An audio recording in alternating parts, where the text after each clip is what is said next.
profesor. En mi caso, en mi equipo y yo vamos a presentar lo que vendría a ser la farmacología de la insuficiencia cardíaca. Los integrantes en este caso van a ser Andrés Quinteros, Camila Reyes y de quienes habla Luciana Rinal. Bien, en relación al tema que vamos a aplicar hoy, este vendría a ser nuestro índice y vamos a dar los temas a continuación.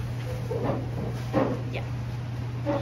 Bien, en relación al resultado de aprendizaje, vamos a ver que al término de la sesión, el estudiante infiere qué fármacos indicar para tanto prevenir, diagnosticar o tratar diferentes tipos de insuficiencia cardíaca, cumpliendo con la condición de que estos poseen un perfil óptimo de tanto farmacocinéticamente, farmacodinámicamente, de eficacia y de seguridad.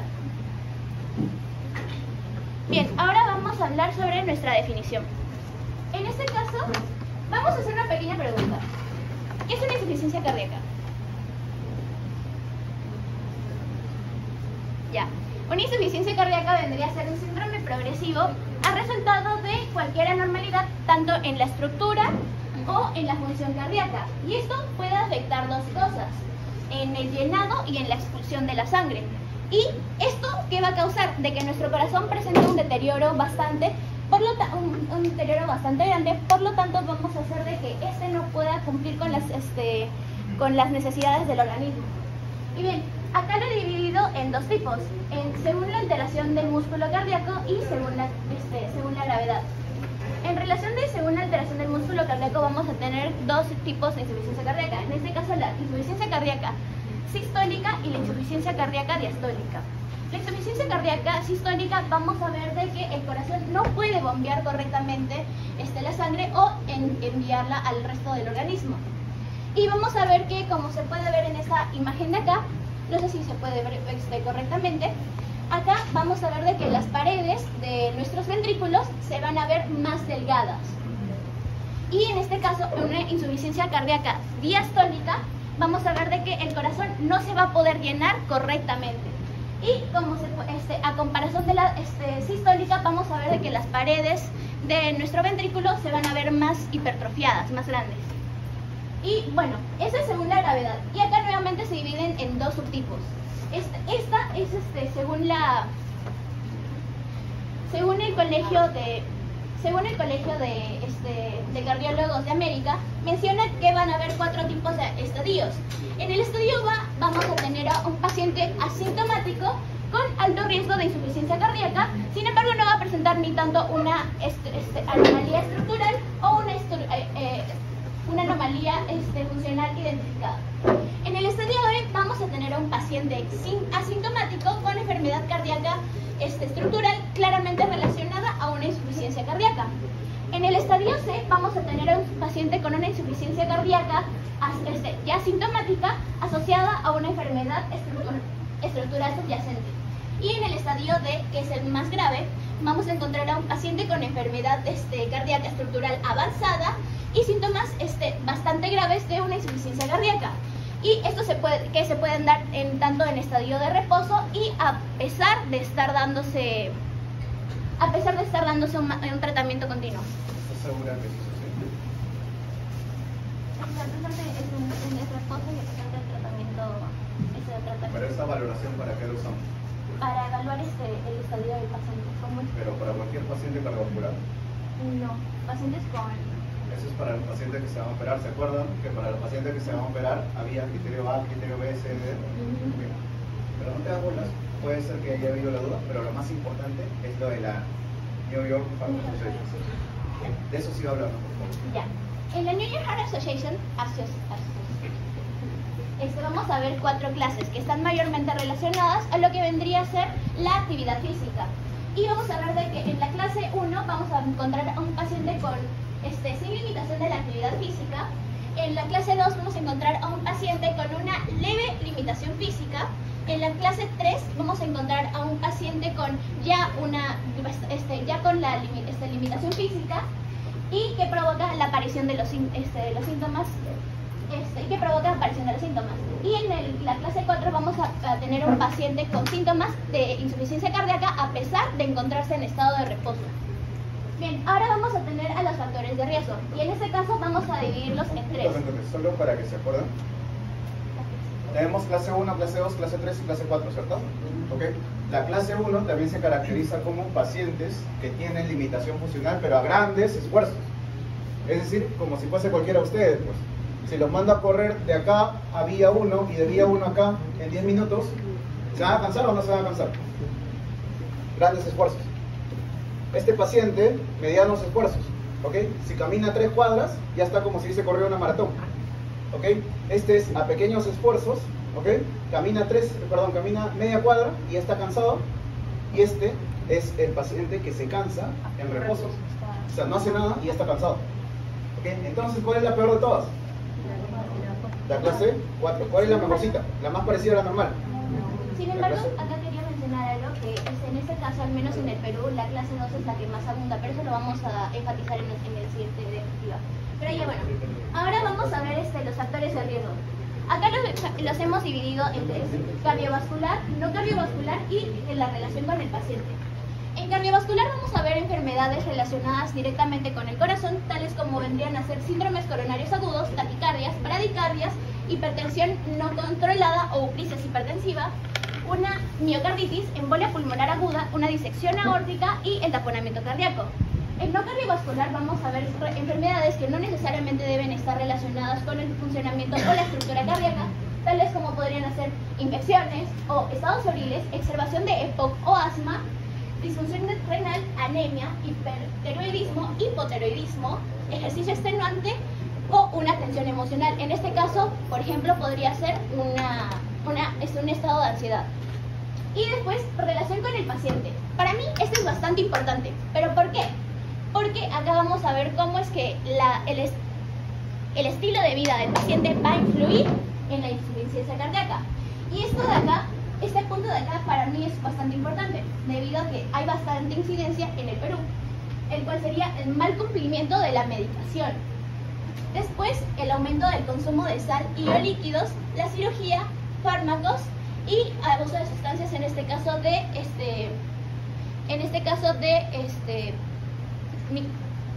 cigarro o licor, etc. Más importante que el mal cumplimiento con la medicación, ¿sabes qué es? La mala dosificación de los médicos. Porque muchos de ustedes, como médicos generales, se van a creer capaces de poder manejar la insuficiencia cardíaca. Y dan el medicamento a una dosis inadecuada y el paciente al final termina descomprendido. O sea, no se cuenta. Sí, justo lo que está hablando, doctor, en el tratamiento, en la línea de tratamiento, lo que se intenta no es dejarlo con la dosis inicial, sino también ampliarlo, o sea, ir avanzando las dosis porque tienen una dosis objetiva. Exactamente. ¿Sí? Porque muchos de ustedes van a decir, ya, la guía dice que le dé, no sé, 25 miligramos de tal fármaco. Y listo, se acabó. Y el paciente se sigue descompensando y ustedes no le suben la dosis. ¿Y qué hacen? Cuando ya no pueden manejarlo, así que hacen, lo mandan al cardiólogo. El cardiólogo tiene que manejar una insuficiencia cardíaca ya no estable, no compensada, sino una descompensada. Es decir, al paciente a ustedes les llega el paciente una clase 1, clase 2, y al cardiólogo lo mandan cuando ya está en clase 3 o clase 4. Solo para cerrar mi idea, por favor, repíteme de nuevo la definición de insuficiencia cardíaca. Pues este vendría a ser un síndrome clínico progresivo que va a resultado de cualquier anormalidad, tanto estructural o funcional, que puede provocar anomalías tanto en el llenado como en la expulsión del... Cuando hablamos de llenado, ¿estamos hablando de precargo o de poscargo? De precargo, ¿cierto? Y para expulsar, ¿cómo se llama la resistencia que tenemos que vencer? La poscarga. Entonces, cuando hay una alteración tanto en la precarga o en la poscarga, tenemos cosas con insuficiencia cardíaca. ¿Cuándo nosotros definimos insuficiencia cardíaca? Cuando el aporte que nos da el corazón no es suficiente para cumplir con qué? Con los requerimientos mínimos que necesita tu órgano. Y lo que mencionaste, eso de insuficiencia cardíaca sistólica y diastólica, ya se ha cambiado hace un poco de tiempo y se habla de insuficiencia cardíaca derecha, de insuficiencia cardíaca is. ¿La izquierda quién sería? La sistólica, ¿cierto? ¿Y la derecha quién sería? La diastólica. No se olviden de la clasificación de NIHA. ¿Okay? La que está a la derecha, la que hizo clase 1, clase 2, clase 3 y clase 4. ¿Okay? Porque la otra, la AMA, se usa más que nada para pacientes que se van a operar. Bien, ahora vamos a hablar sobre la importancia del tema. Acá quiero hablar un poquito más en la epidemiología de la insuficiencia cardíaca y por eso mismo tengo dos artículos pertenecientes al Perú. En este caso, en el primer artículo perteneciente a Andina, se menciona de que las enfermedades de corazón van a ser la segunda causa de muerte en el Perú. ¿Y qué es lo que dice nuestro artículo? Que en este caso, una enfermedad cardiovascular en el Perú vendría a ser la segunda causa de muerte en el Perú con un 20%. Y en el mundo va a ser la primera causa de muerte con un 30% de los fallecidos, los cuales poseían problemas cardiovasculares. Y bien, en este segundo artículo del peruano vamos a ver que los expertos estiman un aumento progresivo de las enfermedades cardíacas en los próximos años. Y bueno, acá se menciona de que en este caso las insuficiencias cardíacas se han convertido en la principal causa de hospitalización en personas mayores de 65 años. De esta forma vamos a ver un aumento de la mortalidad y los reingresos. Y bueno, en relación al primer artículo que les había mencionado, se calcula de que al menos, bueno, en el Perú, el 1% de la población adulta sufre de insuficiencia cardíaca y como segundas enfermedades es hipertensión y diabetes, que presentan un 25 a 10% de peruanos respectivamente. Bien, este cuadrito de acá es bastante importante. ¿Por qué? Porque acá vendría a ser un estudio realizado del año 2013 al 2017 en el Hospital Regalati para pacientes con insuficiencia cardíaca, con un total de 1.075 casos. Bien, en este caso vamos a tener en cuenta de que el grupo etario con mayor incidencia van a ser los pacientes de 61 a 80 años. Y después seguido por los pacientes de 80 años con 335 casos. En el sexo, se va a dar con mayor incidencia en pacientes del sexo masculino. Sin embargo, esto está casi equilibrado, debido a que los pacientes del sexo masculino van a tener un 55% van a ser un 55% de la población, en cambio los pacientes femeninos van a ser del 45% de la población. En relación a las comorbilidades relacionadas a una insuficiencia cardíaca, vamos a tener la hipertensión arterial, la enfermedad coronaria, una arritmia cardíaca, enfermedad renal crónica, diabetes mellitus, anemia, dislipidemia y valvulopatías. Ya, bien, en este caso vamos a tener de que varios pacientes han tenido las mismas enfermedades, las mismas comorbilidades. Sin embargo, en este caso la que más predomina vendría a ser la hipertensión arterial, con 565 pacientes, y después seguido por la enfermedad coronaria, con 548. Después, en esto es lo que había mencionado anteriormente nuestro profesor, la clase funcional previa realizado por el New York Heart Association. En este caso vamos a tener que la clase 2, como lo había mencionado anteriormente, al menos en el Perú, vendría a ser la más con mayor incidencia, con 490 pacientes estudiados.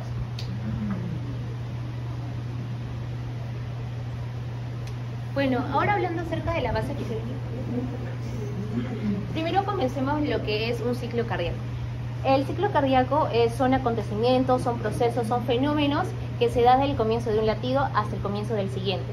Esto puede tener dos periodos, una de relajación que se le conoce como diástole y una de contracción que se le conoce como sístole. Ahora, es importante conocer un poco acerca de que el corazón tiene un sistema eléctrico. ¿Por qué? Porque este sistema eléctrico va a ser va a ser el comienzo de todo. Esto va a generar un potencial de acción. ¿Y cuál es el que va a generar? Va a ser el nodo sinusal. Este nodo sinusal se encuentra en la parte superolateral de la aurícula derecha, cerca a un orificio, cerca del orificio de la vena cava superior. Entonces, comencemos un poco acerca del ciclo cardíaco. Bueno, todo va a depender de la literatura en la cual lean, porque hay algunos que lo clasifican de 5 fases, otros de 7, otros de 4. Por ejemplo, el Boro lo clasifica de 4, pero esto lo desglosa hasta 7 fases, según casi igual a lo del Constanza. Entonces, primero, como ya les dije, comienza con un potencial de acción. Esto se va a dar en el llenado ventricular lento, pero para que ustedes puedan entender un poquito, o como yo lo entendí, vamos a comenzar con el periodo de llenado ventricular rápido. ¿Qué es lo que pasa? Nosotros vamos a tener a las aurículas repletas, vamos a estar llenas. Entonces esto va a aumentar, esta cantidad de volumen en las aurículas va a aumentar su presión, generando a que sea mayor a la que tienen los ventrículos. Pero recordemos que los ventrículos siempre van a tener un poquito de sangre, ya que esto se le conoce como un volumen telesistólico. Ahora, este aumento de presiones que se da en la aurícula, que va a sobrepasar a los ventrículos, va a hacer que se abran las válvulas auriculoventriculares, haciendo que se da el pase desde la aurícula hacia los ventrículos. Acá nos hablan de que es aproximadamente el 80% de sangre que pasa hacia los ventrículos. Ahora, luego tenemos el llenado ventricular lento. Esto es consiguiente a lo que es el llenado ventricular, porque va a pasar lo restante, que es el 20%, y en este caso va a comenzar ya el inicio de la onda P, pero solamente el inicio, porque eso ya se va a dar en la siguiente. La siguiente fase, que es la sístole auricular, o también conocida como contracción auricular, esto va a generar a que esta contracción de las aurículas sea el pase de las últimas cantidades de sangre hacia los ventrículos. Entonces esta contracción hace que pase toda la sangre hacia los ventrículos. Entonces luego tenemos la contracción y, me he olvidado, en la sístole auricular ya se da esa despolarización y esa formación de la onda P. Ahora, tenemos luego la contracción ventricular isovolumétrica. En este caso, como el corazón sigue contrayéndose, entonces tenemos más volumen, tenemos el volumen total en los ventrículos. Este volumen total se le conoce como un volumen telediastólico. Entonces, como hay esa cantidad de volumen, lo que va a generar es que aumente sus presiones, superando a las presiones de las aurículas. Entonces, ahí es lo que hace que se cierren las válvulas auriculoventriculares. ¿Alguien me puede decir qué ruido cardíaco se da ahí al momento de cerrar? ¿El 1, el 2, el 3, el 4? Sí, el primero. Luego, este cerrado, pues como dice su nombre, es una contracción isovolumétrica. Iso de igualdad, entonces no va a haber una pérdida, porque simplemente todas las válvulas, tanto las válvulas auriculoventriculares, las válvulas semilunares o sigmoideas, están cerradas. Luego se da la eyección. ¿Qué es lo que pasa en la eyección? Como las contracciones de estos ventrículos siguen, lo que va a generar es que llegue a su presión máxima, superando a las presiones de las arterias o de las válvulas semilunares, generando así a que se abran estas válvulas semilunares. Entonces, en la eyección rápida o en la eyección ventricular rápida, lo que va a generar es la expulsión de la sangre. Entonces ahí se dice que es aproximadamente el 40%, y ya luego en la eyección reducida ya se da la liberación del 20%. Ahora, luego en esto tenemos la relajación isovolumétrica. En la relajación isovolumétrica lo que se da es de que como ya la sangre se encuentra en las arterias, pero recordemos que todavía el corazón no expulsó del todo la sangre de los ventrículos. Es por eso de que al principio les dije que en el llenado ventricular rápido siempre va a haber un remanente de volumen, y ese volumen es el que se queda. Ese volumen es el telesistólico. Entonces luego se da la relajación isovolumétrica. Entonces, como hay ese aumento de las presiones de las arterias a comparación a las presiones que se encuentran en los ventrículos, lo que va a generar es el cierre de estas válvulas semilunares, que se da ¿qué ruido? El segundo, tercero, cuarto. Y bueno, eso es en respecto al ciclo cardíaco. Y bueno, como vemos acá, estamos en el electrocardiograma, y lo que me olvidaba es que en el complejo QRS se da en la contracción isovolumétrica. Y bueno, también para poder hallar la duración de los latidos está relacionado mucho con la frecuencia, ya que podemos hallarlo dividiendo 60 entre la frecuencia cardíaca. ¿Y dónde se ubica el volumen telediastólico? El telediastólico es el volumen que se eyecta, o sea, se encuentra en el... no, el volumen telediastólico es el volumen total. O sea, se dice que es 120 en el ventrículo. No, pero ¿en qué momento? ¿En el ciclo cardíaco? Antes en la contracción isovolumétrica ventricular. Después del cierre de qué? De las aurículas, de las válvulas auriculoventriculares. Antes de la contracción ese es el volumen de gas. Sistólico, que se le dice que es aproximadamente de 120 mililitros. Y bueno, ahora hablando acerca de del gasto cardíaco, bueno, el gasto cardíaco es el volumen total de la sangre eyectado o expulsado por una unidad de tiempo. Este gasto cardíaco va a depender uno de los volúmenes, del volumen sistólico y de la frecuencia cardíaca. En este caso comencemos con el volumen sistólico. El volumen sistólico es el volumen de sangre expulsado en una contracción y esto puede hallarse por el volumen telediastólico y el volumen telesistólico. Como ya les expliqué en el ciclo cardíaco, el volumen telediastólico se dice que es de 120 y es cuando se encuentra en los ventrículos, y el volumen telesistólico es después de la eyección de la sangre. Y pues este volumen sistólico va a depender de la precarga, de la postcarga y de la contractilidad. ¿Qué nos dice? Comencemos con la precarga. La precarga es la tensión o es el estiramiento que tiene el músculo al momento del volumen telediastólico. Esto va a depender mucho del retorno venoso, y eso es lo que nos vamos a la ley de Frank-Starling.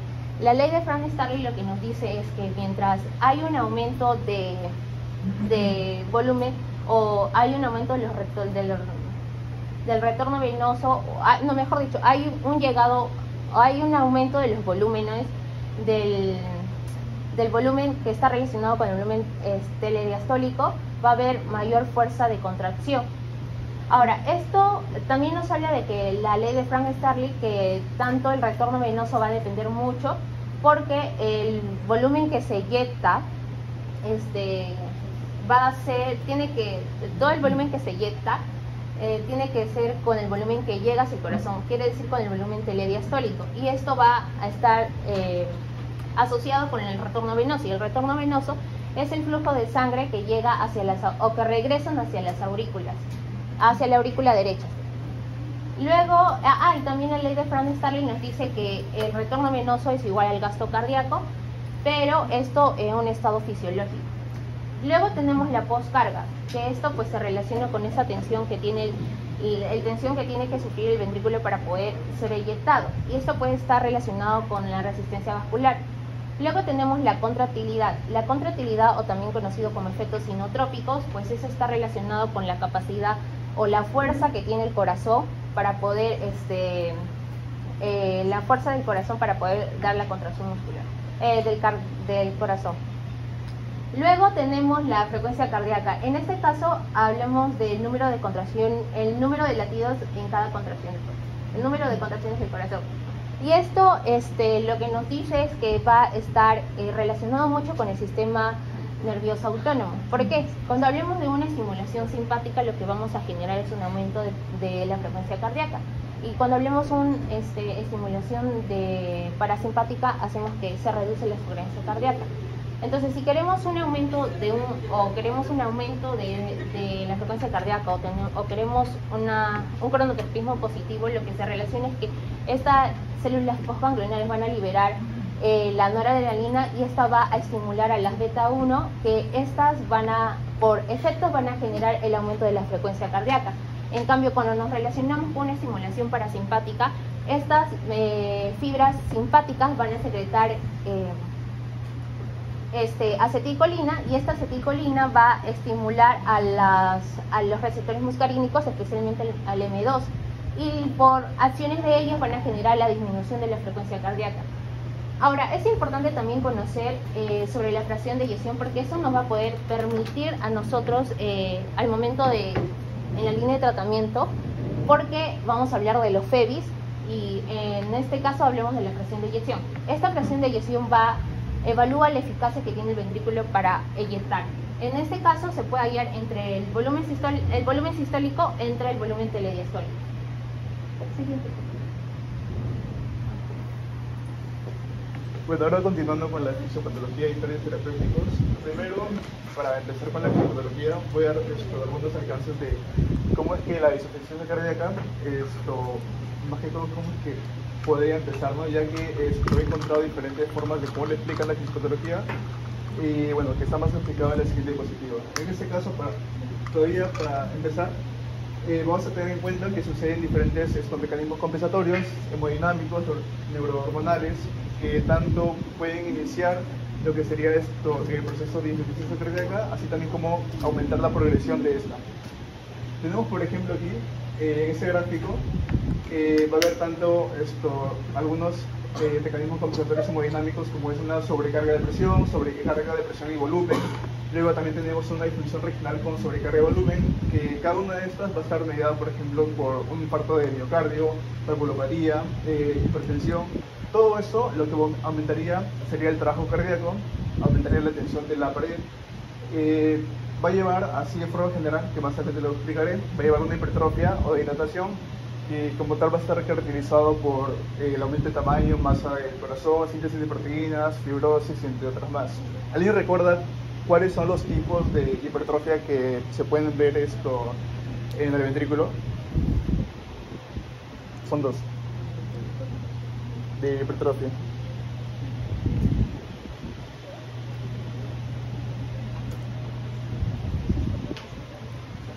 Bueno, sería la hipertrofia, la concéntrica y la excéntrica, que más adelante explicaré como tal, pero más que todo se va a dar por un aumento de sobrecarga de presión, y en el caso de la concéntrica, y de la excéntrica por aumento de la sobrecarga de volumen.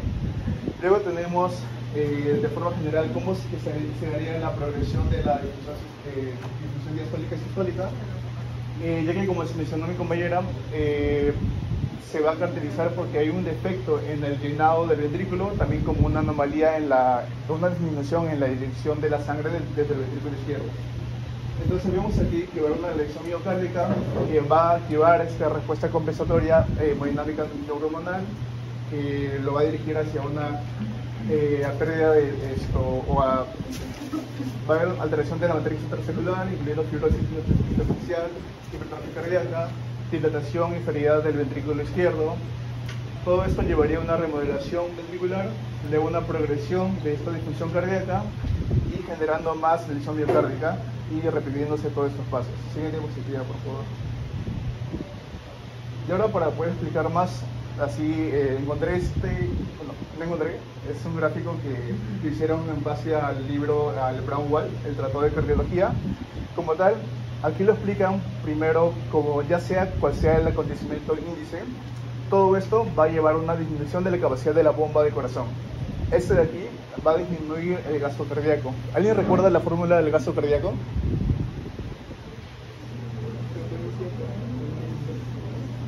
Sí, frecuencia cardíaca por volumen sistólico.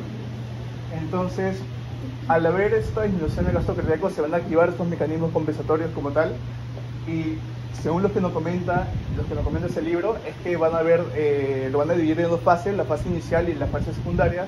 La fase inicial caracterizada porque el paciente no va a tener tanta sintomatología como tal, y donde vamos a ver acá que los mecanismos compensatorios van a ser activación del sistema nervioso simpático y la activación del sistema renina-angiotensina-aldosterona. Entonces, en la fase inicial tenemos esta activación del sistema nervioso simpático, que como sabemos, al activarse va a haber un aumento de concentración de noradrenalina, lo que va a llevar a lo que llevaría a una estimulación de estos beta-1 adrenérgicos y también de los receptores alfa-1 adrenérgicos, llevando hacia un aumento de la frecuencia cardíaca, aumento de la fuerza de contracción miocárdica, lo que compensaría esta disminución cardíaca aumentándola. Sin embargo, recordemos que al haber un aumento del gasto cardíaco, esto podría llevar, si llega a ser de forma de una activación muy sostenida, es decir, que se mantiene toda esta activación del sistema nervioso simpático, si se sigue manteniendo, podría llevar a un aumento de la necesidad enérgica del miocardio, por lo tanto llevaría a una lesión miocárdica. Luego tenemos a los receptores alfa-1 adrenérgicos, que van a estar sobreestimulados, y vamos a ver que podría llevar una vasoconstricción arterial periférica y va a conservar lo que sería la capacidad funcional del paciente, o también solo la reduciría de forma muy poca, ¿no? Igual, a largo plazo, eso sería dañino para el paciente. También tenemos la fase secundaria, donde ya aparecen los síntomas como tales del paciente, y vemos, por ejemplo, que se va a activar el sistema renina-angiotensina-aldosterona. en los cuales vamos a tener diferentes mecanismos o mejor dicho, ¿qué es lo que va a hacer? Se va a encargar de la hipoperfusión renal, disminución de sodio filtrado, un aumento del estímulo simpático del riñón, lo que llevaría a un aumento de la liberación de la renina en el aparato extraglomerular. Esto de aquí, lo que hará la renina va a ser esto, más que todo, escindir el angiotensinógeno circulante, lo que llevaría a convertirlo a angiotensina 1, y esta angiotensina 1 se va a convertir por la enzima convertidora de angiotensina en angiotensina 2. Esta de aquí, vamos a ver, por ejemplo, de que van a haber vías independientes como tales, la vía independiente de la renina, que va a estar medida por las enzimas, la calcareína, la capsaicina G, que igual, esas dos enzimas lo que van a hacer es convertir el angiotensinógeno circulante en angiotensina 1. También tenemos las vías independientes de la ECA, que vemos acá la enzima quinasa, que como tal va a convertir la angiotensina 1 en angiotensina 2. Asimismo, como viene explicando, la activación sostenida de esta angiotensina 2, por ejemplo, llevaría a una fibrosis cardíaca, renal y otros órganos. También esa angiotensina 2 se va a unir hacia los receptores AR1, el AT1 AR1 y el AR2. Como tal, el AR1 va a generar una vasoconstricción, aumento de crecimiento celular y... Dígame. Sí, creo que AT1, creo. AT1 y AT2. El AT1 se va a encontrar con mayor hay una relación, la mencionan que en el corazón se encuentra una relación de 2:1, es decir, que el AR1 es más, predomina más que el AT2, perdón, el R1 del AT2. Y bueno, esta de aquí, basándonos en el AT1, va a haber una vasoconstricción, una liberación de catecolaminas, y bueno, también va en el caso de forma paralela, va a haber una estimulación de la liberación de la aldosterona, que esta va a favorecer la reabsorción de sodio en los segmentos distales de la neurona.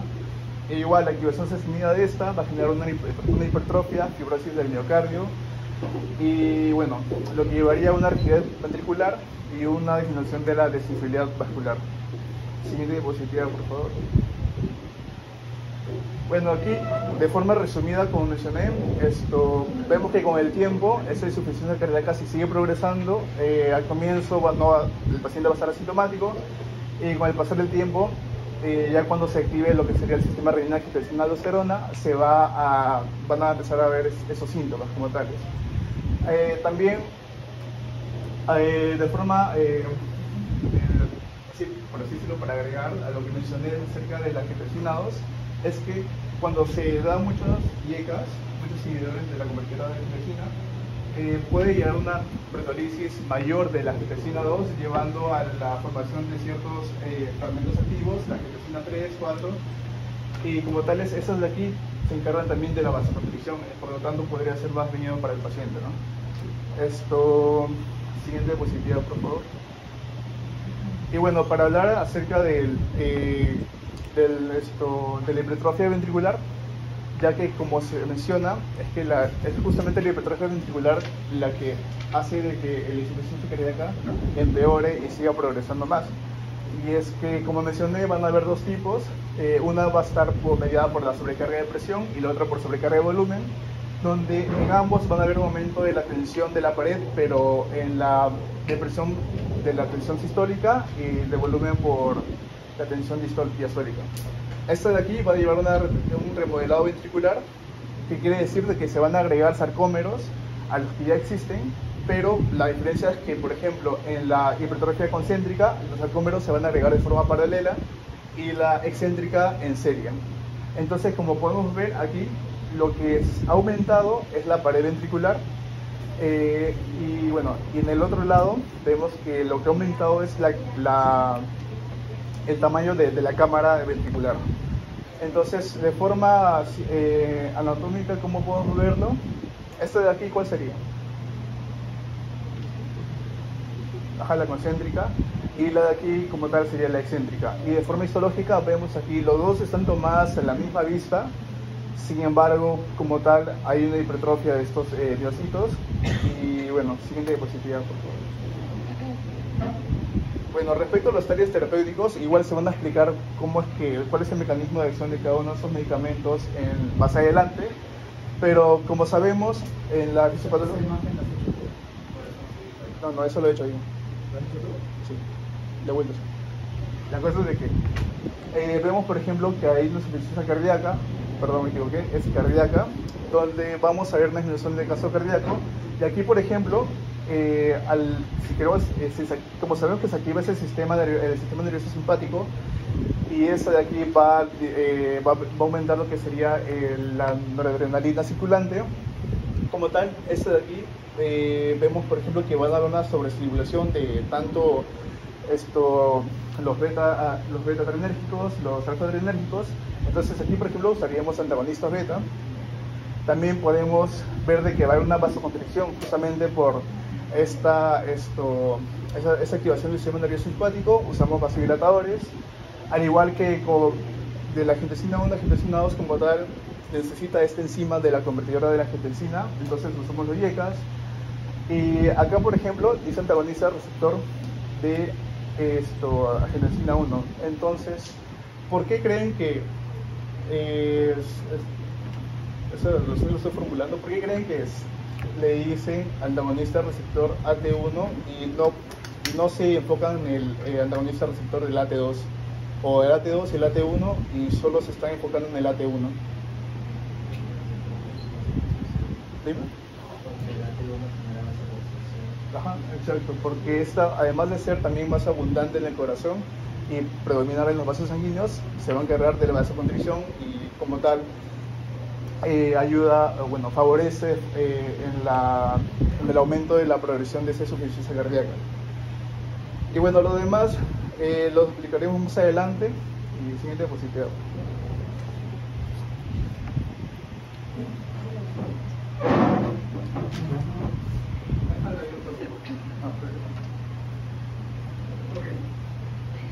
En resumidas cuentas, cuando nosotros tenemos una insuficiencia cardíaca, quiere decir que nuestro corazón, está con mucha chamba, ¿cierto? Ya no aguanta la chamba, no aguanta el estrés de trabajar para ustedes. Y tenemos dos problemas principalmente. ¿Cuáles son? La cantidad de sangre que le está llegando al corazón y la resistencia que está ofreciendo esto para poder salir, ¿cierto? Entonces, tenemos que hacemos aumento o disminución de la precarga. Disminución de la precarga, ¿cierto? ¿Por qué? Porque la precarga es la cantidad de sangre que le llega al corazón. Si le llega más sangre, le llega más chamba, ¿cierto? ¿Ok? ¿Y qué tenemos que hacer con la poscarga? ¿Aumentarla o disminuirla? Disminuirla, ¿cierto? ¿Por qué? Porque si disminuimos la cantidad de fuerza necesaria para que salga la sangre, es decir, va a salir más fácil la sangre. ¿Ok? Entonces, para disminuir la precarga, ¿qué vamos a hacer? Primero, ¿qué podemos hacer? Botar el agua. Si vamos a botar el agua, ¿qué vamos a usar? Diuréticos, ¿cierto? Ustedes saben que hay diferentes diuréticos, imagino que tú también lo vas a conversar, ¿sí? Tenemos diuréticos de asa, diuréticos tiacídicos, y antagonistas de los receptores de A2B de aldosterona. Entonces, si botamos el agua, ¿va a bajar quién?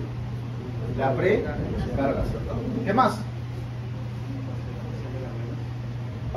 Si le quieres... No, eso es vamos a hablar de la precarga. ¿Alguna forma de bajar la precarga? Aparte de los diuréticos. Creo que no, ¿no? ¿Ok? ¿Qué más vamos a hacer? Vamos a hacer que nuestro corazón trabaje menos, ¿cierto? ¿Qué vamos a darle al paciente? Vamos a hacer que su corazón lata más fuerte, más rápido o más lento. Entonces, ¿qué le vamos a dar? Beta-bloqueante. Entonces ya tenemos diuréticos y beta-blocs. ¿Qué más? Ahora sí, vamos a disminuir la poscarga. ¿Cómo disminuimos la poscarga? Con vasodilatadores. ¿Qué vasodilatadores conocen? Hidralacina. ¿Qué más? La ibabradina. ¿Y qué más? Pero la ibabradina no actúa más a nivel de la frecuencia cardíaca. ¿Qué más? Vasodilatadores. ¿Qué conocemos? Hidralacina. ¿Qué más? Nitroglicerina, pues. ¿Ok? ¿Qué más? Todos los nitratos, ¿cierto? ¿Qué más bajamos? ¿Cómo más bajamos la resistencia vascular periférica?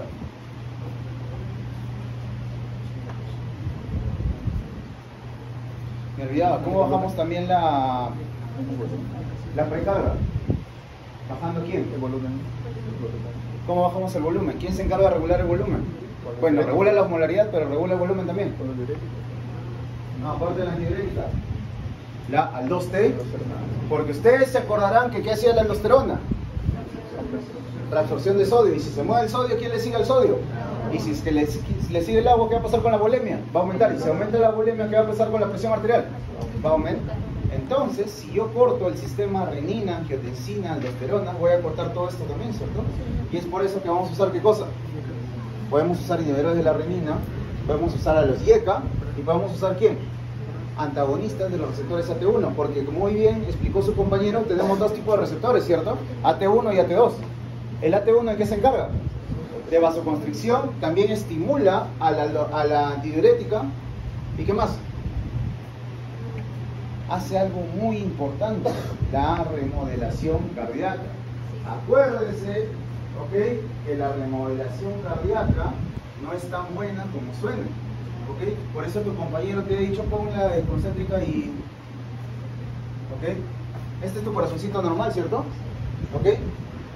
Mira, cuando pasa la remodelación cardíaca, tienes dos opciones, o se hace concéntrica o se hace excéntrica. ¿Por qué? Porque tu cuerpo va a decir, ok, este corazón no está chambeando bien, hay que cambiar el tipo de tejido o hay que aumentar algo. Pero mira lo que pasa, pues. Si es que lo pones en paralelo, ¿se acuerdan de las resistencias en paralelo y en serie? Ya, pues ninguna de las dos va a ser fisiológicamente hablando efectiva. ¿Ok?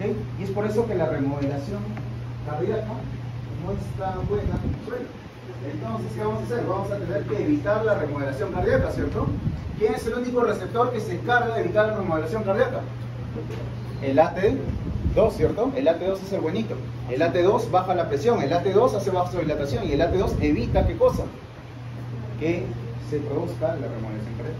Por cierto, el AT2 también tiene propiedades antiinflamatorias. ¿Ok? Mientras que el AT1 tiene actividad proinflamatoria. ¿Cómo me gráfico, no? Ok. Entonces, doctor, usted me dijo que voy a hacer que el corazón lata más lento, ¿cierto? ¿Cómo hago que lata más lento? Con los beta-blocs, ¿cierto? Pero también ustedes me van a hablar de otro fármaco. ¿Cómo se llama?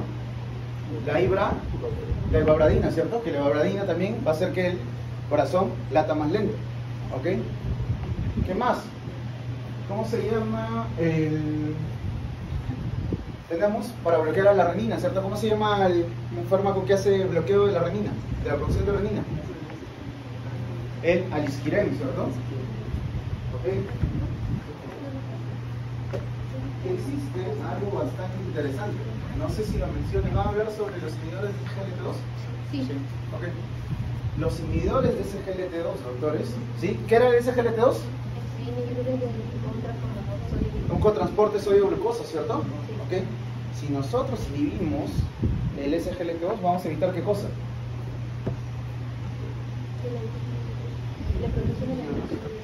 Que se reabsorba sodio con glucosa.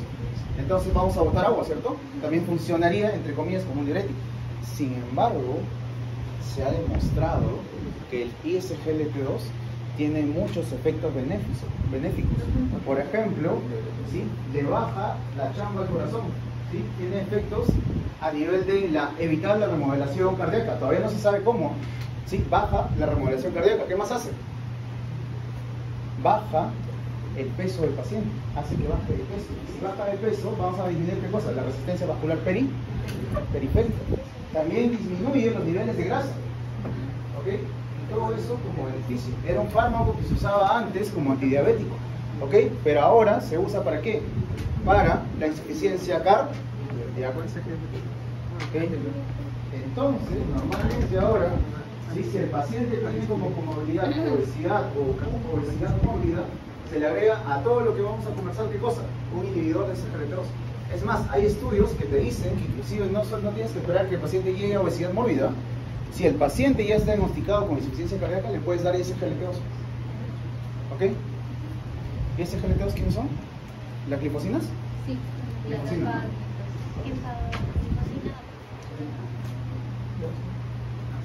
¿Todo bien? Entonces, nosotros ya sabemos cuáles son los targets. Está bien chévere el gráfico. Por eso no. ¿Ok? Entonces ya sabemos los targets nosotros que tenemos para qué? Para tratar la insuficiencia cardíaca, ¿cierto? ¿Ok? Ahora sus compañeros me van a hablar de cómo se usa cada una de las formas. ¿Ok? Continúa. Antes de hablar sobre cómo... ¿Cómo se diagnostica? Ya, vamos a hablar sobre los criterios clínicos. Ya. En primer lugar vamos a tener el diagnóstico. Utilicé estos cuadros de acá para dirigirles a un libro de casos clínicos de la entidad de Novartis, que vendría a ser una entidad relacionada al sistema de salud, pero en España. Pero bien, esos vendrían a dividirse en síntomas y signos. Pero acá vamos a tener lo más importante, que vendrían a ser los criterios de Marfan. Qué bien. En relación, esto vamos a relacionarlo un poco con los síntomas. Vamos a dividirlos en típicos y menos típicos. En relación a los criterios de Marfan van a dividirse en mayores y menores. En los típicos vamos a entender lo que vendría a ser la disnea, la octopnea, la disnea paroxística nocturna, la cual vendría a ser de Framingham, perdón. Ya. Los criterios de Framingham, disculpen. En este caso, la disnea paroxística nocturna vendría a ser un criterio bastante importante, al igual que la disnea, y lo mismo que con un edema maleolar bilateral. Y también vamos a tener criterios tales como lo que vendría a ser el tercer ruido cardíaco y la presión neural elevada. Eso se van a encontrar en los mayores. Y se menciona de que al menos se debe tener dos criterios, un paciente debe mantener dos criterios, debe tener al menos dos criterios para que podamos relacionarlo con una insuficiencia cardíaca. Debe que tengan dos criterios, mayores o más, No. o un criterio mayor y cuántos menores. Yo había leído que debía Dos tener menores más. y un mayor. ¿Perdón? Dos menores y un mayor. Ok. Puede tener como criterio dos mayores o más, ¿sí? O un mayor y dos menores. Okay. Los que están a la izquierda, ¿cómo los divido? No entiendo el dictado. De la izquierda son los mayores. Sí, no, estos de acá vendrían a ser los mayores y estos de acá vendrían a ser los menores. Y abajo, Sin embargo, acá síntomas esos y son signos. los signos, están los ¿Cuál es la diferencia entre un signo y un síntoma? Síntoma es lo que siente el paciente, signo es lo que tú vives. Entonces, acuérdate, para tener el diagnóstico de insuficiencia cardíaca debes tener por lo menos dos criterios mayores o un criterio mayor más dos criterios menores, ¿no? Okay. Bien, ahora en ese mismo libro de casos clínicos se menciona de que deberíamos tener al menos los antecedentes familiares, personales que pueden aportar con información respecto a la etiología de nuestra insuficiencia cardíaca.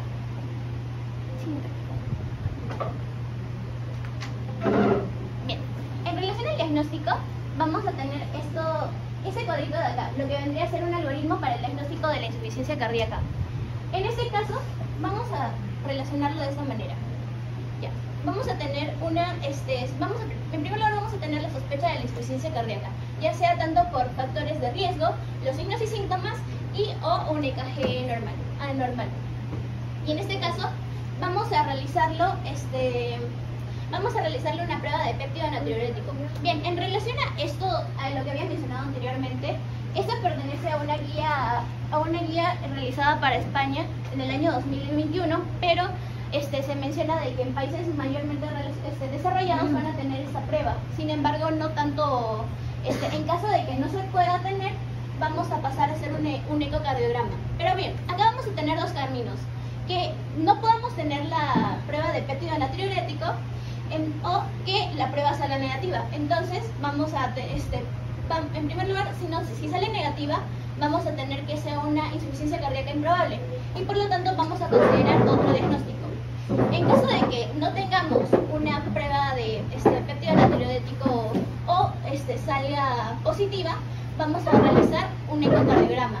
Y en este ecocardiograma van a haber dos posibilidades: que encontremos hallazgos anormales o que no los encontremos.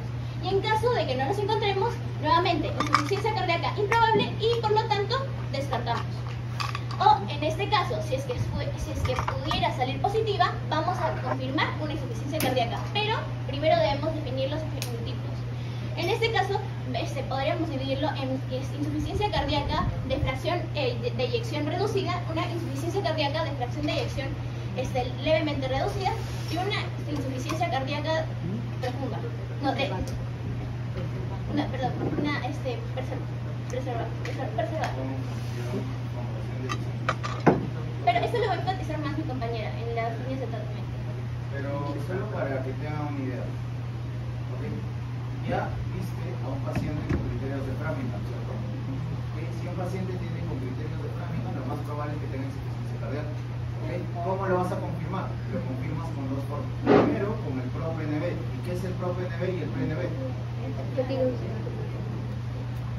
Pero acuérdate que el más útil de todos los péptidos natriuréticos, ¿cuál es? El péptido natriurético auricular, ¿cierto? Tipo A. ¿Okay? Cuando tú eres joven, existe un equilibrio, ¿cierto? ¿Entre quién y quién? Entre el sistema renina-angiotensina-aldosterona, que te sube la presión, y ¿quién es el único que te protege? El péptido natriurético auricular, o sea, el A. ¿Ok? ¿Estamos bien? ¿Sí? Para la hipertensión, ¿qué pasa? Le gana a este. ¿Ok? ¿Estamos bien? Pero doctor, ahí dice B. ¿Por qué dice B? Porque el corazoncito, ¿sí? Cuando ya se está ahogando, cuando ya tiene insuficiencia, ¿qué va a hacer? Como el péptido natriurético A no le es suficiente, ¿a quién va a recurrir? Al péptido natriurético B. ¿Okay? A pesar de que ese es inútil, ¿sí? Casi no sirve mucho. ¿Ok? Y es por eso que si tú lo dosas y está elevado, ¿qué quiere decir? Es casi confirmado, ¿qué cosa? El diagnóstico de quién? De insuficiencia cardíaca. Ojo, tanto el ProPNB como el PNB te sirven como diagnóstico, ¿ok? ¿Sí? Es más, en algunas guías, por ejemplo, la americana hace 5 años te decía que si ya tenías elevado el ProPNB, no es necesario continuar con el diagnóstico. Perdón, no es necesario hacer un ICO.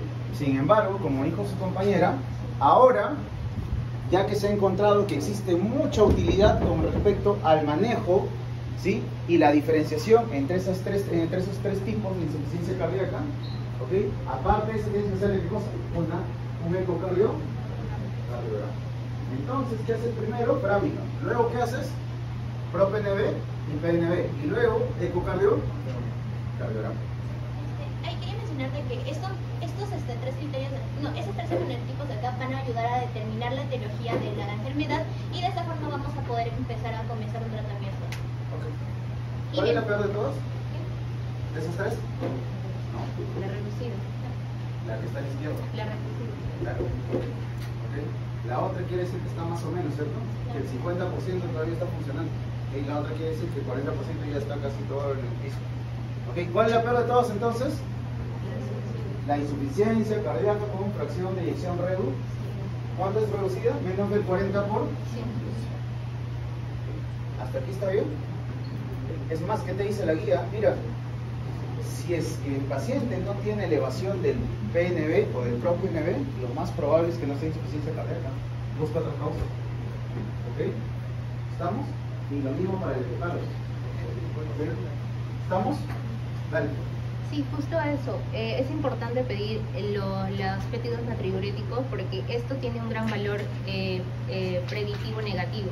¿Qué quiere decir? Si el paciente no presenta elevación o presenta negativo, lo que se hace es que descartamos definitivamente de que sea una insuficiencia cardíaca. Pero si esta está aumentada, hay más posibilidad de que sí sea. No nos confirma, pero sí nos acerca de que nos da a entender que puede ser que sea insuficiencia cardíaca. Entonces la ecocardiografía no se usa para confirmar el diagnóstico, sino para qué? Para hacer examinación. ¿Okay? O como dijo su compañera, para ver a qué fenotipo estamos enfrente.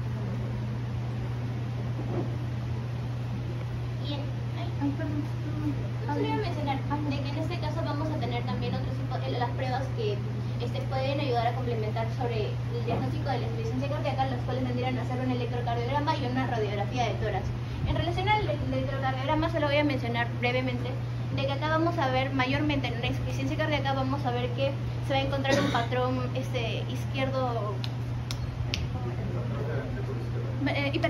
vamos a ver una hipertrofia del ventrículo izquierdo o una fibrilación auricular.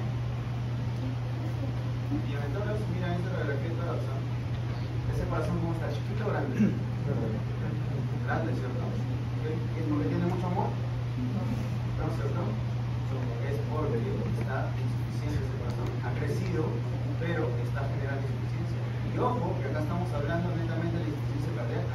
Otra jarana es que cuando crece el corazón, sobre todo cuando hace excéntrica, ¿qué pasa? Las válvulas, ¿qué hacen? Insuficiencia valvular. Sobre todo la izquierda, que es la mitral, ¿no? Derecha, ¿quién es que la mitral? La mitral. ¿Ok? Dale. Ahora sí, presten atención que su compañera va a hablar de la línea de tratamiento de la insuficiencia cardíaca. Bueno, ahora hablando acerca de la línea de tratamiento, bueno, en este caso escogí las dos guías, tanto de la americana como la europea. Primero tenemos que recordar, como dijo mi compañera Lu, acerca de los estadios de acuerdo al AJA y las clases que nos da de acuerdo al NIJA. Ahora, conociendo esto nos va a poder permitir esta...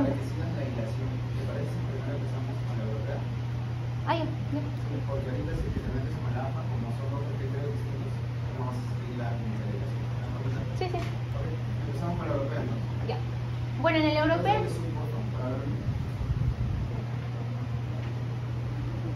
Ya. Lo que nos habla acá, principalmente nos hablan de dos insuficiencias, la crónica y la aguda.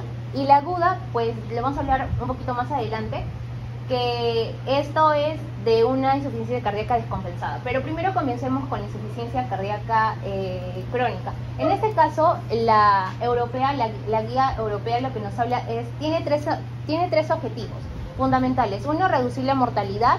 Otro, prevenir las hospitalizaciones recurrentes y mejorar el estado de la capacidad funcional. Acá lo que nos habla principalmente cuando un paciente presenta una insuficiencia cardíaca reducida, que es menor a 40%, lo que se hace es dar los 4 fantásticos, que en este caso es el ARNI, el MRA, los inhibidores del cotransportador. El ARNI es inhibidor de los receptores de angiotensina y la neprilicina, que es una combinación con el ARA y los inhibidores de la neprilicina. Luego tenemos los MRA. ¿Cómo? ¿Qué era la neprilicina? Neprilicina. ¿Qué es la neprilicina? No te preocupes, yo te digo. Pero sí me das el Así que no te preocupes, yo te digo. El péptido natriurético A, ¿te acuerdas que te dije que es el único que te defendía porque bajaba la presión? ¿Okay? Encima de que se produce poquito y es el único que te ayuda, tiene una enzima que lo degrada. Esta enzima que degrada el péptido natriurético auricular se llama la neprilicina. Entonces, para el tratamiento de la insuficiencia cardíaca, ¿me conviene inhibir o aumentar la función de la neprilicina? Inhibirla, ¿cierto? Porque si inhibo neprilicina va a haber qué cosa, más péptido natriurético. Si más péptido natriurético auricular, no PNB, ¿qué va a pasar? Va a bajar la presión arterial y va a bajar la carga de ¿quién? Del corazón. ¿Por qué? ¿Qué es lo que hace el péptido natriurético auricular? Hace que orines sodio. Y si orinas sodio, ¿quién se va con el sodio? El agua. ¿Ok? Que también está bajando ¿qué cosa? La pre. Luego tenemos los antagonistas de los receptores de mineralocorticoide, los beta block y pues de los inhibidores del cotransportador sodio-glucosa tipo 2. Se ha visto mucho, como dijo el profesor, se ha visto muchas investigaciones sobre esto, porque no solamente va a ayudar a las personas diabéticas, sino más bien va a tener funciones cardioprotectores.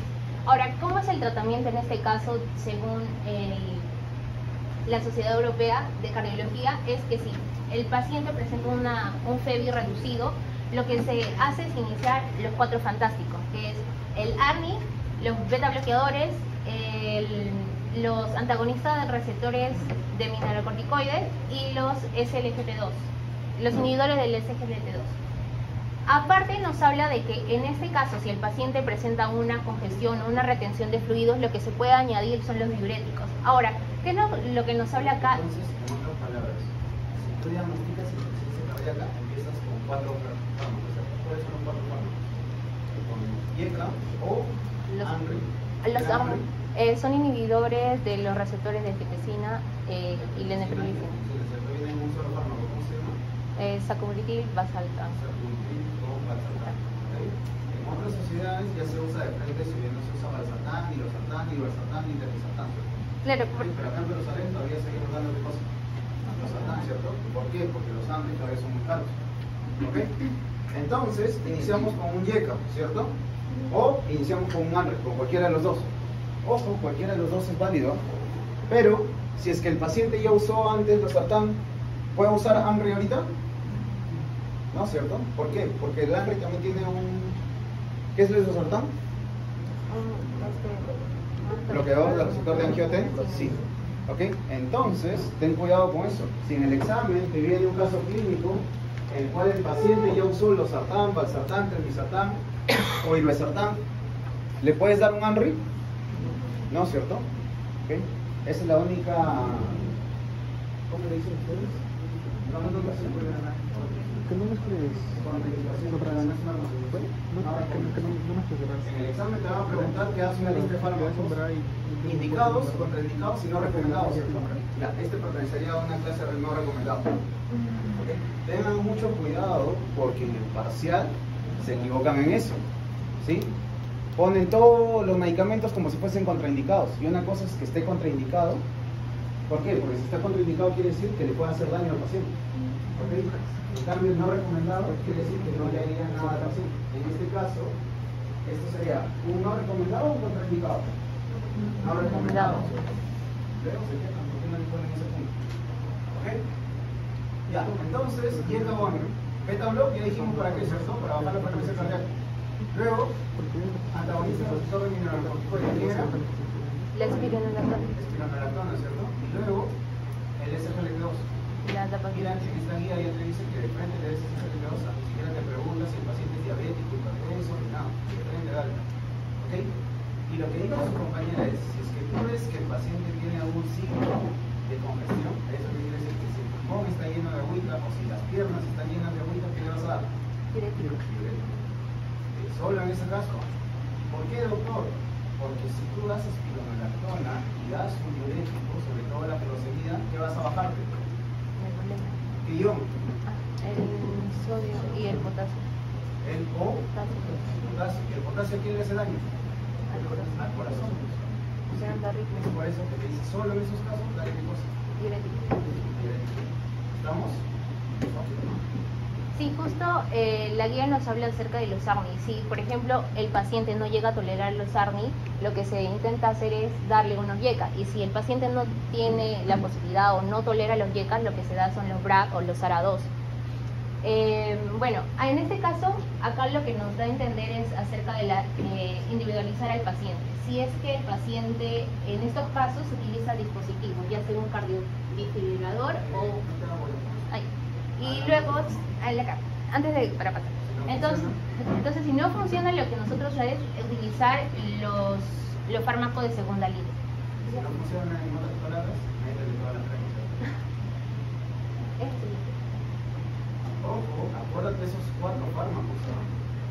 Esos 4 fármacos son para el tratamiento de insuficiencia cardíaca. Y tu compañera ha explicado muy bien cuándo se usa y cuándo no se usa. Cuando hay congestión o cuando hay una retención de líquidos. Usualmente los pacientes, cuando ya llegan avanzados, lo que va a generar es que se produzcan edemas pulmonares o retención de líquido. Entonces ahí es cuando nosotros como doctores, ¿qué vamos a hacer? Tenemos que evitar esto a que se siga dando la progresión de esta retención de líquidos. Entonces ahí es donde damos los diuréticos. Bueno, hablando de la segunda línea, lo que nos hablan acá son los YECAs y los ARAs, si es que no se toleran los ARNI. Tenemos la ibradina, si es que nuestra FEBI o nuestra presión de eyección está menor a 35%, con un ritmo sinusal, y cuando nuestra frecuencia cardíaca está mayor a 70 latidos por minuto. ¿Qué es lo que acá también nos habla? De que podemos utilizar la ibradina si es que si es que el paciente no tolera los beta bloqueadores. Luego tenemos la hidralacina y el dinitrato de isocerbide, que esto usualmente se ha visto o ha habido una investigación acerca de que los pacientes son los pacientes de color o de raza negra, Y en este caso se utiliza la hidralazina de dinatro cuando, por ejemplo, si el paciente no tolera los ARNI, ni los YECA, ni los ARA2, se utiliza la hidralazina. Luego tenemos la digosina, que la digosina lo que va a generar es reducir la hospitalización. En este caso también se utiliza para la fibrilización auricular. Ahora, como ya les expliqué al inicio, es importante no solamente dar al paciente una dosis inicial, sino también ir aumentando las dosis para que tenga un buen beneficio, porque si lo dejamos no vamos a ver mejorías en el paciente. Ahora, luego tenemos la insuficiencia cardíaca moderadamente reducida. En este caso, esta guía... Solo antes de que continúes, acuérdense de los fármacos de segunda línea. ¿Sí? Su compañera ya ha explicado cuándo se usan los fármacos de segunda línea. ¿Ok? Acuérdate que la ibradina, ¿para quién es? ¿Pero qué hace? ¿Qué hace la ibradina? Disminuye la frecuencia cardíaca. Disminuye la frecuencia cardíaca, ¿cierto? ¿Actuado a nivel de dónde? Del nódulo sinusal, de los canales de sodio propiamente dichos. ¿Ok? Bajan los niveles de frecuencia cardíaca. Pero ese fármaco le puedo dar a cualquier paciente. No, pues, ¿qué tengo que tener en cuenta? Que mi frecuencia cardíaca esté, ¿qué cosa? Más de 70, no elevada, más de 70. ¿Ok? Luego tenemos, ¿qué cosa? La hidralazina. ¿La hidralazina junto con quién? Con el nitrato, ¿cierto? La hidralazina se da específicamente para pacientes de quién? Para afroamericanos, ¿cierto? Y la digoxina para pacientes que, aparte de todo lo que tienen, ¿qué hay? Una arritmia, ¿cierto? ¿Ok? ¿Estamos? ¿Y quién es la arritmia que a la cabeza te produce insuficiencia cardíaca? La fibrilación auricular. Ojo, te pueden preguntar eso en el examen, ¿no? ¿Ok? ¿Por qué se da digoxina? ¿Con la hipertensión? No, para las arritmias, ¿cierto? ¿Y qué arritmia te genera insuficiencia cardíaca? ¿Y por qué? Porque la fibrilación auricular, ¿con quién se relaciona? Con la hipertensión, y la hipertensión es la principal causa de insuficiencia cardíaca. ¿Okay? Esos son los fármacos de segunda línea, ¿no? ¿Sí? En cambio, ojo que estamos viendo guías europeas, ¿no? ¿Ok? Porque acá en Perú, ¿saben cómo hacemos? Al paciente, ¿qué le das? Betabloc y YECA, ¿ok? Y encima le dan captopril en lugar de enalapril. ¿Y qué le das? Diurético, ¿cierto? ¿Ok? Cuando llegan a su hospital se van a dar cuenta de su realidad.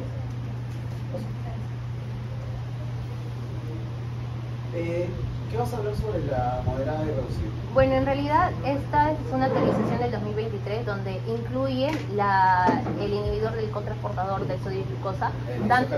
Sí, tanto en la conservada y en la moderadamente reducida. Y lo demás se da lo mismo, ¿cierto? Sí, lo demás se da lo mismo. Eso es lo que yo había. Pasa algo muy interesante, ¿eh? En la moderada ya no te sugieren dar diuréticos, te obligan a dar diuréticos. Esa es la diferencia. ¿Ok? Independientemente si el paciente está congestionado o no, das diuréticos. ¿Estamos? Ok. Y bueno, cuando hablamos de una insuficiencia cardíaca avanzada, lo que nos recomiendan es que evaluemos al paciente para tener una asistencia circular mecánica a largo plazo y también ver si el paciente requiere utilización de dispositivos o fármacos. Usualmente cuando ya llega una insuficiencia cardíaca avanzada o que le relacionan con el NIHA4 es cuando ya el paciente requiere de un trasplante. Por cierto, ¿saben cómo va la lista de trasplantes cardíacos en Perú? ¿Sabes cuántos hay en espera? Aproximadamente 2.500. ¿Sabes cuántos trasplantes hacen al año? Entre 3 a 10. O sea, imagínate cuánto le vamos a operar a tu abuelito. Es por eso de que también lo que se recomienda en la americana es dar cuidados paliativos. Porque en el examen no te van a preguntar por familias, te van a preguntar por fármacos. ¿Okay? Si en el examen pones solo ICGLT2, no te va a servir. ¿Por qué? Porque te dicen que fármacos, ¿cierto? ¿Cómo se llaman los fármacos? La dapaglifosina y la empaglifosina, ¿cierto? Sobre todo la empaglifosina, que es un poquito más barata. ¿Ok? Los betabloc ya saben cuáles son, ¿cierto? Ahora sí, ¿ustedes me pueden decir por favor cuáles son los betabloc que son cardioselectivos?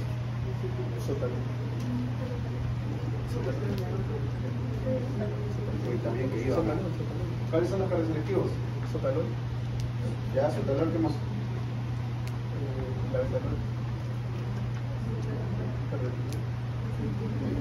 Para el examen quiero que todos sepan cuáles son los parámetros efectivos. Ya, bisoprolol es uno, carvedilol es otro, ¿qué más? Esmolol es uno, acebutalol es otro. Falta uno más, si no me equivoco. ¿Atenolol o acebutalol? Atenolol.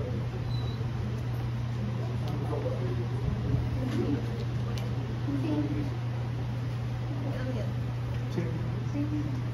Ok, entonces ya saben cómo manejar, ¿cierto? Ok, pero eso es un paciente que está estable, ¿cierto? Ok, y si viene un paciente de emergencia, el manejo es totalmente distinto. A ver, cuéntame cómo se maneja la emergencia. Bueno, El descompensado, ¿no? ajá, la descompensada, también conocido como aguda, esto puede venirse de algo nuevo o puede ser una descompensación de la insuficiencia cardíaca crónica. En este caso se ve un método de diagnóstico, si vemos que el paciente tiene las capacidades o tiene los signos y síntomas de una sospecha de que sea insuficiencia cardíaca aguda, lo que recomendamos es hacer un electrocardiograma, un pulsosímetro. Es hacerle todo, ¿cierto? Ajá. Ves radiografía, ves electrocardiografía y ves Radio. el pulso. ¿Ok? Ajá. Falta de frente a la parte de tratamiento.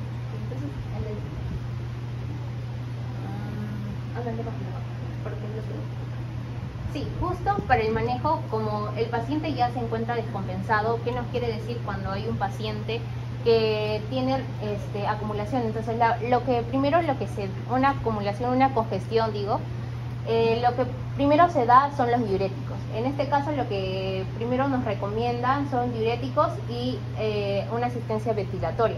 Luego tenemos los vasodilatadores,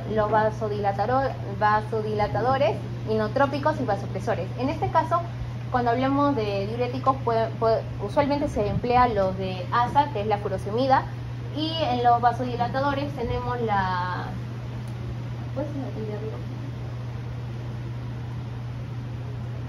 el levosimendan o los inhibidores de la fosfodiesterasa tipo 3. Y tenemos los vasopresores, que en este caso sería la noradrenalina, y los vasodilatadores, que serían los nitratos. Mira, estás tan desesperado porque ese paciente se puede morir en cualquier momento que le das vasodilatadores y vasopresores a la vez. Los vasopresores para que ayudes al corazón a contraerse adecuadamente y los vasodilatadores para que le generes menos trabajo al corazón para que pueda salir más rápido la sangre. ¿Okay? Adicionalmente a eso le das el levosimendan, ¿okay? Que es un inotrópico. ¿Okay? ¿Y qué más haces? Le quitas todo el agua y le metes diuréticos, a altas dosis de diuréticos, ¿cierto? Sobre todo por la semilla, no te importa el potasio, no importa barrer el potasio, tienes que salvar la vida del paciente. ¿Okay? Pobre que en el examen, si te doy un paciente que esté estable, me digan vasopresores y vasodilatadores. ¿Okay? ¿Cuándo se usan vasopresores y vasodilatadores? En emergencia, ¿cierto? Una insuficiencia cardíaca descompensada. Lo de manejo ventilatorio y lo de otros dispositivos lo hagamos para medicina 2. Sí, porque es un poco más amplio eso. Sí. Porque inclusive tienes que regular el timbre, el CPAP y todo eso en ventilación mecánica. Sí.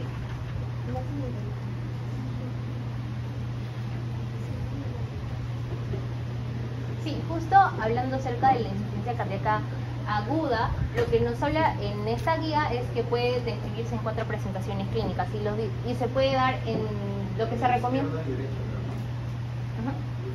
Hay una ventricular derecha y cada Edema pulmonar agudo y la descompensación aguda y el otro es shock cardiogénico. Sí. No te hagas bolas, sí, y de verdad es un manejo ya especialista, en un momento que está sí, ha sido difícil. Sí. Sí. Ya, lo que quería agregar es un poco acerca de que, por ejemplo, en las presentaciones clínicas principales, acá nos puede dar un paciente húmedo, caliente, seco o frío. En este caso acá le puse que húmedo es cuando el paciente ya tiene un aumento de la congestión, seco es cuando el paciente no tiene congestión, caliente es cuando no hay signo de bajo gasto y frío es cuando sí hay signo de bajo gasto. ¿Sí? Ah, no, bajo gasto. Sí. Si hay signos, solo sí. Entonces, caliente es cuando tiene gasto alto y frío cuando hay gasto bajo. ¿Sí? Perdón. Y bueno, hablando acerca del tratamiento de insuficiencia cardíaca aguda descompensada, bueno, vamos a ver que el paciente va a tener congestión y sobrecarga de fluidos. Vamos a ver si este paciente tiene una hipoperfusión. Si no presenta, damos un diurético de ACE. Si presenta, damos un diurético y consideramos los inotrópicos. Ahora, comencemos por acá. Vamos a ver si el paciente va a mejorar su hipoperfusión y va a mejorar su congestión. Si es que no mejora, consideramos los vasopresores, como la noradrenalina.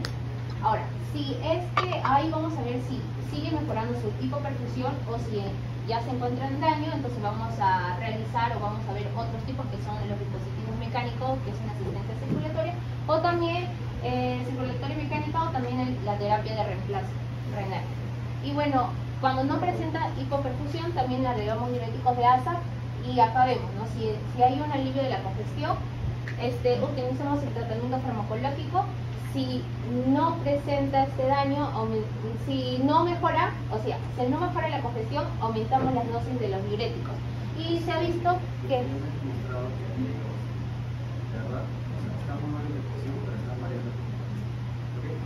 ¿Qué es lo que le tenemos que dar en emergencia? Entonces, volvemos a la primera diapositiva para que pongan mis compañeros. Los diuréticos. Porque si no, pues que la cosa que tú vas a empezar a hablar luego si este paciente presenta shock y no presenta shock, si se tiene hipoperfusión, hipertensión, está caliente, Sí. Vamos a manejar. Acuérdense entonces, en emergencia quedamos esos cuatro, ¿cierto? ¿Cuáles son esos cuatro? Diuréticos, inotrópicos, vasodilatadores y vasopresores. ¿Ok? Noradrenalina y nitratos o nitroglicerina, ¿cierto? ¿Qué nitratos va a dar? Nitroglicerina. ¿Ok?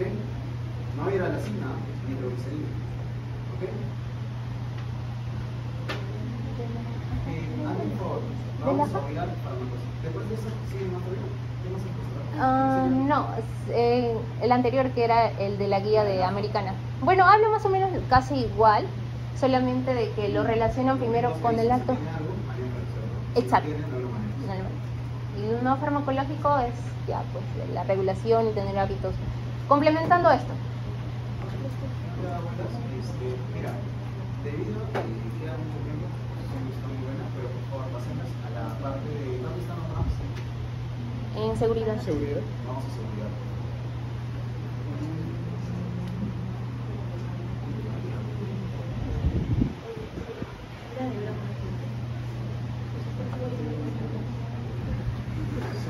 Y mira, en seguridad vas a hacer así. Vas a hablar de los mecanismos de acción y hablas de los planes. Nada más. ¿Ok? ¿Estamos?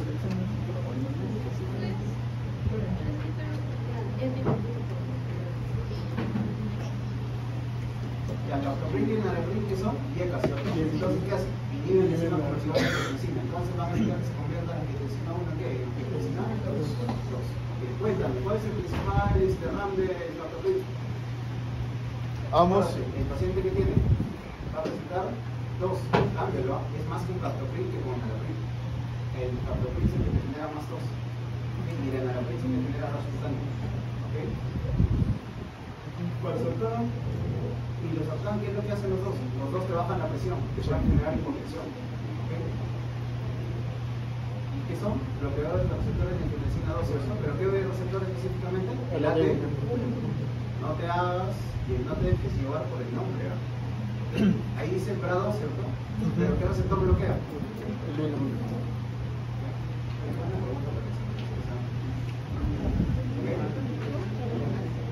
Algo más tanto valsartán como el sartán, ¿qué hace? Baja la presión renal, ¿cierto? ¿Por qué? Porque hacen vasodilatación de la arteriola aferente. Ten mucho cuidado con eso. ¿Ok? Nada más. Ya, me olvidaba, captopril en grandes dosis y en exposición larga te puede generar ataxia, sobre todo ataxia cerebrosa. Ataxia, no captopril. ¿Ok? Siguiente. ¿Cuál es la diferencia entre la espironolactona y la prerenona? Sería más que todo en el... ¿Qué te da la espironolactona? ¿Qué no te da la espironolactona?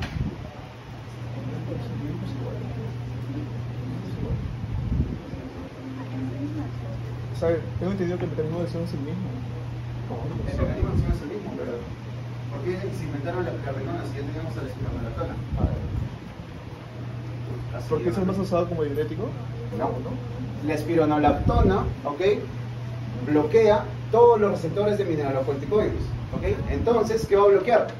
Va a bloquear ¿a quién? A la aldosterona, a los mineralocorticoides y a los andrógenos, ¿cierto? Y si bloquea a los andrógenos, ¿qué va a generar? En el hombre. Feminización, ¿cierto? ¿Qué va a generar entonces en el hombre? Gineco, más cosa que no hace la pleronona. Sí lo sabías, ¿ok? Entonces, ¿cuál es el principal RAM de la espironolactona? La ginecomastia. Obviamente en varones, ¿cierto? Me vas a poner ginecomastia en varones. ¿Okay? ¿Y la pleronona qué hace? No hace ginecomastia, pero ¿qué se hace? Cuéntame. ¿Cuál? ¿Ok? Digoxina, uy, en digoxina sí te quedaste corto, en digoxina hay un montón de RAM, ¿cierto? ¿Y por qué no lo han puesto? Sí, hay un montón de RAM. Pero acuérdate, la digoxina, ¿con quién se da? ¿En qué situación se da? Cuando el paciente tiene insuficiencia cardíaca más qué? Más fibrilación auricular. ¿Okay? Porfa, cuando me vuelvan a mandar los diapos, amplíen lo de digoxina. Pero está bien. ¿Por qué? Porque la digoxina tiene como principal RAM, ¿qué cosa? Prolongación del intervalo QT, ¿ok? Y si prolonga el QT, ¿qué te va a dar? ¿Se acuerdan del que les dije del signo de una toxicidad de Pelix, ¿ok? Y también tiene su propia intoxicación por digitálico, ¿cierto? ¿Ok? ¿Hablaron del versicuato? ¿No escuchaste? Hablamos sobre el versicuato. ¿Qué es el versicuato? Ya, bueno, ese es un estimulante del guanilato ciclasa soluble.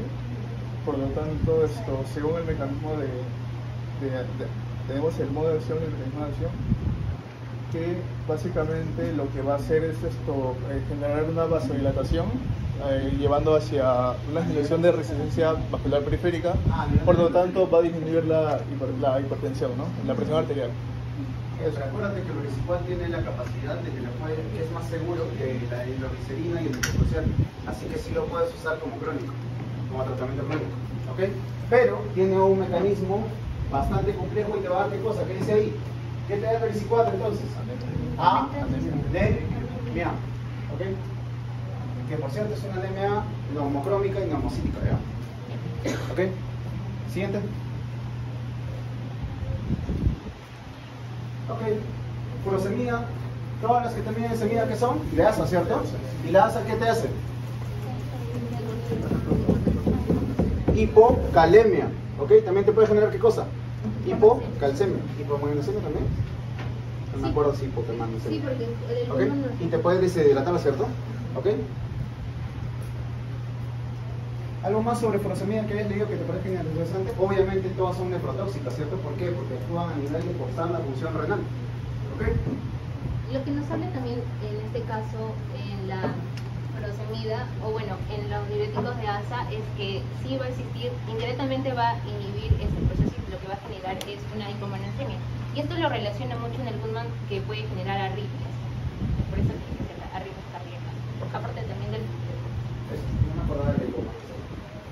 Okay. Y también, si no me equivoco, porque hay un aumento de hiperglicemia, lo que puede generar en el paciente es ver si tiene la enfermedad de la gota, que es una acumulación en las articulaciones de Claro, ácido. es una prueba aparte. Ah. No es que le vas a meter furosemida para hacer Y- okay. Aunque, como dato curioso, hay una prueba de furosemida. Si tú quieres ver si el paciente está con problemas renales, le haces una prueba de furosemida. Le inyectas furosemida y esperas cuánto orina. Si es que orina menos de 500 mililitros en menos de 1 hora y media, ¿sí? Quiere decir que el paciente puede tener una lesión renal aguda. ¿Ok? Siguiente.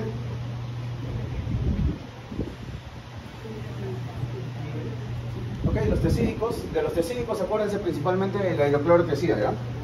¿Ok? Y los ahorradores de potasio, ¿quiénes son? Y la amilorida, ¿cierto? ¿Ok?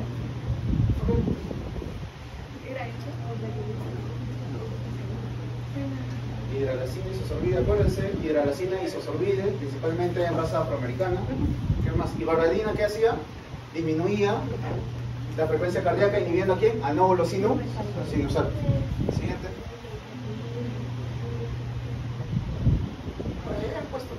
Ya, los beta-block, ¿cierto? Por favor, en las diapos modificadas me mandan los cardioselectivos. ¿Sí? Haces un análisis de los cardioselectivos. ¿Ok? Siguiente. Acuérdense que todos los beta-bloques te pueden dar como RAF angioedema, ¿sí? A ver, pasamos al caso clínico, por favor.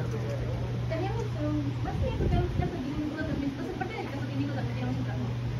Para aplicación de prevención. Decida, que presentar el caso clínico o hacer el caso clínico. Caso porque Listo. Tenemos por